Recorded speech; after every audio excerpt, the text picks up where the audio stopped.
குடியரசுத் தலைவர் உச்சநீதிமன்றத்தில் கேள்வி கேட்டிருக்காரு, விளக்கம் கேட்டிருக்காங்களா?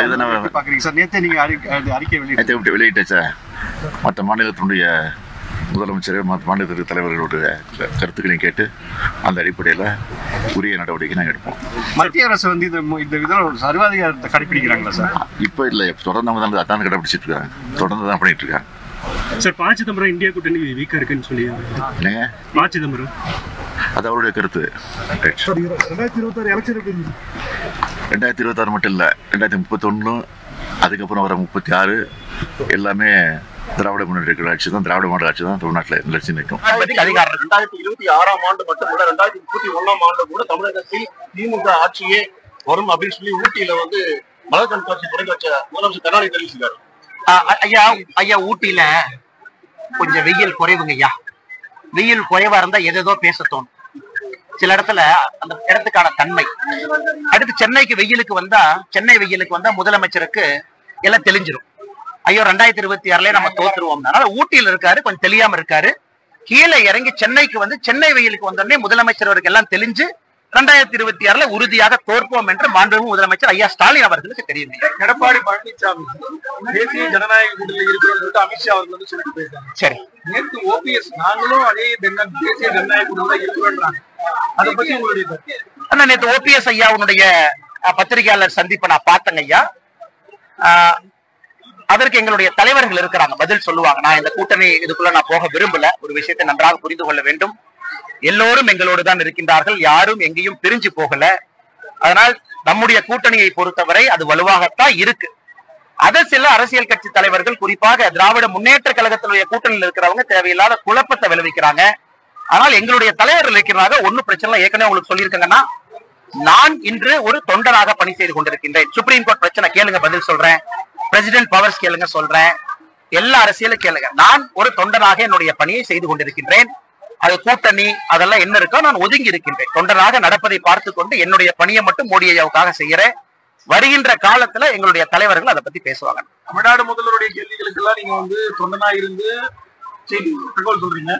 உங்களுடைய தரப்பு செய்திகளை கேட்கும் பொழுது மட்டும் நான் தொண்டனா இருந்து செய்யறேன்னு சொல்றேன். இது எப்படி தருவாங்க? இது ரொம்ப சிறப்பா தாங்க நீங்க பாக்கணும். காரணம், தமிழ்நாடு முதலமைச்சரை ஒரு சாமானியனாக இருந்து நான் கிரிட்டிசைஸ் பண்ணலாம். அதுக்கு ஒரு அதிகாரம் இருக்க வேண்டிய அவசியம் இல்லை.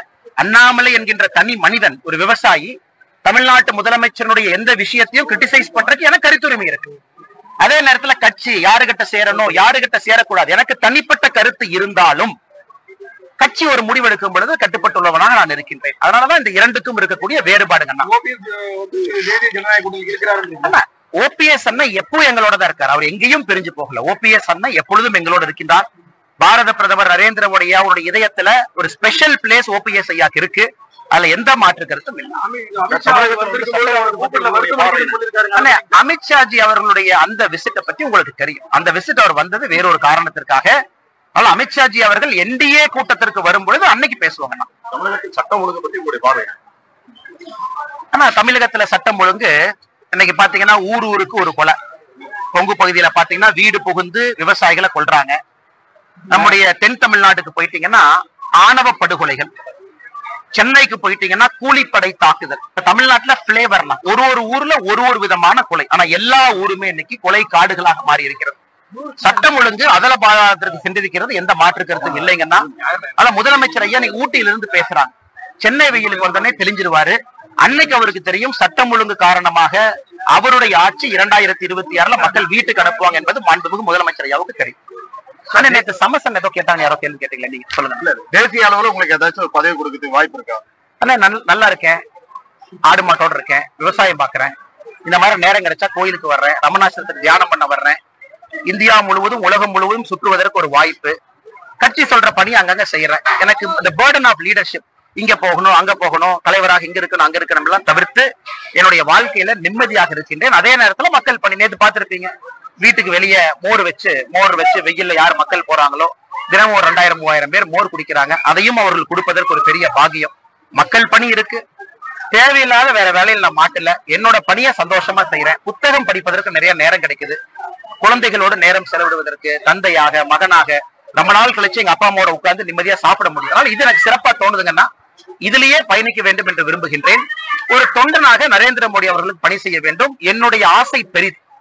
தமிழ்நாட்டுல மாற்றம் வேண்டும் என்று நினைக்கக்கூடியவன் அதற்கான காலம் வரும். அது வரைக்கும் தொண்டனாக பணி செய்து கொண்டிருக்கிறேன். சரிங்களா? தமிழக ஆளுநருக்கு பல்வேறு கட்டுப்பாடுகள் இருக்கு. பெரியார் பல்கலைக்கழக துணைவேந்தர் ஒரு ஜெகநாதன் ஒரு சிபிஐ விசாரணை போயிட்டு வந்திருக்கும் பொழுது பிரிவு உபச்சார விழா தமிழக ஆளுநர் வச்சிருக்காரு. அதை நீங்க எப்படி பாக்குறீங்க? நான் சாமானியனாக ஜெகநாதன் ஐயா அவர்கள் செய்ததுல எந்த தவறும் இல்லை என்று பார்க்கின்றேன். அந்த கேஸ் ரொம்ப டீட்டெயிலா தெரியும். ஜெகநாதன் அவர்கள் மீது இருக்கக்கூடிய காழ்ப்புணர்ச்சினால பெரியார் பல்கலைக்கழகம் சேலத்துல ரிட்டையர் ஆவதற்கு சில நாட்கள் இருக்கு முன்பு உள்ள போய் பெரிய பிரச்சனை பண்ணி கைது பண்ணி உச்ச நீதிமன்றத்தினுடைய பெயில் ஆர்டர்லாம் உங்களுக்கு தெரியும். உயர் நீதிமன்றத்தினுடைய பெயில் ஆர்டர் உங்களுக்கு தெரியும். அதனால் என்னை பொறுத்தவரை சாமானிய மனிதனாக ஜெகநாதன் அவர்கள் எந்த தவறும் செய்யல. தமிழக அரசினுடைய அரசியல்ல மாட்டி சிக்கிக் கொண்டிருக்கக்கூடிய ஒரு மனிதனாகத்தான் ஜெகநாதன் அவர்களை பார்க்கிறேன். எப்பொழுதுமே நான் சொல்வேன், அரசனும் தெய்வனும் எப்படி கொள்வார்கள் என்று நமக்கு தெரியும். அதனால யாரு ஒரு பவர்ல இருந்து அதர்மத்தை செய்யும் பொழுது அதற்கான விலை அவர்கள் கொடுத்தே ஆக வேண்டும். ஜெகநாதன் அவங்க கேஸ்ல அதர்மம் நடந்திருக்கிறது. ஆட்சியாளர்கள் அதற்கான விலையை கொடுப்பாங்க. நான் தான் நல்லா இருக்கேன்னு சொல்லிட்டேன். நான் அருமையா இருக்கேன், சிறப்பா இருக்கேன், என் வேலையை செஞ்சுட்டு இருக்கேன், நிம்மதியா இருக்கேன். எதுக்கு நான் இந்த நேரத்துல பவர் எல்லாம்? சாமானிய மனிதனாக இருப்பதே ஒரு பவராக பார்க்கின்றேன். உங்களை எல்லாம் ஈஸியா பார்க்க முடியுது. எதுக்கு என்னை கூண்டுக்குள்ள போட்டு அடைச்சு வைக்கிறீங்கன்னு நினைக்கிறீங்கன்னா, நமக்கான காலம் வரும்பொழுது பறக்க ஆரம்பிப்போம். என்னை கூண்டு கிளியாக இருப்போம். தவறு கிடையாது. பழைய பென்ஷன் திட்டம் இதுவரை நிறைவேற்றப்படவில்லை. இதனுடைய தாக்கம் 2026 தேர்தல் எதிரொலிக்குமா? திமுக பழைய பென்ஷன் திட்டத்தை நிறைவேற்ற வேண்டும் என்றால் திமுகவுக்கு நிறைவேற்றுவதற்கு முழு உரிமை இருக்கு. உதாரணத்திற்கு காங்கிரஸ் ஆட்சி அவங்க இந்த மாதிரி நாங்க வரப்போறோம் அப்படின்னு ஹிமாச்சல பிரதேசல சொன்னாங்க. நாங்க பழைய பென்ஷன் எடுக்கிட்டு நம்ம புது பென்ஷன் எடுத்துட்டு பழைய பென்ஷனை கொண்டு வர்றோம். வாக்குறுதி கொடுத்து வந்த ஆட்சி. இன்னைக்கு நீங்க ஹிமாச்சல பிரதேசனுடைய காங்கிரஸ் ஆட்சியை பாருங்க. அவங்க கொண்டு வர முடிந்துதான் முடியலையா? தமிழ்நாட்டினுடைய முன்னாள் நிதியமைச்சர் ஐயா பிடிஆர் அவர்கள் சொன்னாங்க, வாய்ப்பே இல்ல, சாத்தியமே இல்ல, பழைய பென்ஷன் திட்டத்தை கொண்டு வர முடியாது.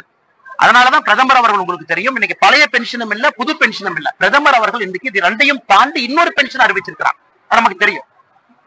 பிரதமர் அவர்கள் இன்னைக்கு பழைய பென்ஷன் நோக்கி போல, புது பென்ஷன் நோக்கி போல, இரண்டையும் தாண்டி வெளியே வந்தாச்சு. அப்படி இருக்கும் பொழுது பழைய பென்ஷன் புது பென்ஷன் என்பது இந்த நேரத்துல தேவையில்லாத விவகாரமாகத்தான் நான் பார்க்கிறேன். மத்திய இணையமைச்சராக இருக்கிறவங்க கூண்டுக்குள்ள இருக்கிறாங்க, கூண்டு கிளியா இருக்கிறாங்கன்னு சொல்றீங்க. அண்ணே, வாக்குவாதம் பண்றதா பண்ணலானே, கோயில்ல இருக்கேன், அது தவறா போயிடும். நான் எனக்காக பேசுறேன், நீங்க உங்களுக்காக பேசுறீங்க. ஒருத்தருக்கும் ஒன்னொன்னு பிடிக்கும், எனக்கு புரியாதுன்னு சொல்றேன். நான் இணையமைச்சராக அமைச்சராக இருந்தாலும் அவங்க அந்த பணியை செய்யறாங்க. இந்த நேரத்துல இந்த பணியை நான் செய்யறேன். நான் கூண்டு கிளின்னு சொல்றேன், அதையே நீங்க இன்னொரு அமைச்சருக்கு போடுறீங்க, அதே இன்னொரு இணையமைச்சருக்கு போடுறீங்க. நான் என்னுடைய மைண்ட, என்னுடைய நிலைமைய, நான் இருக்கக்கூடியத, எனக்கு அப்பாவாகவும் இருக்குன்னு ஆசை, மகனாகவும் இருக்குன்னு ஆசை, தொண்டனாகவும் இருக்குன்னு ஆசை, நிம்மதியா இருக்கேன். இதை ஏன் நீ போட்டு அடைச்சு வைக்க பாக்குறீங்க தலைவர்? திருவண்ணாமலை அண்ணாமலை கோயில்ல பக்தர்கள் தரிசன வரிசையை விட புறவழி தரிசன வரிசை தான் அதிகம் பேர் மக்கள் போறதா ஒரு குற்றச்சாட்டு இருக்கு. ஐயா, எனக்கு தெரியலீங்க ஐயா, தெரியாத விஷயத்த சொல்லக்கூடாது. நான் தெரிஞ்சுட்டு பேசுறேன். நன்றி அண்ணா, தேங்க்யூ. திருவண்ணாமலையில என்னுடைய காலை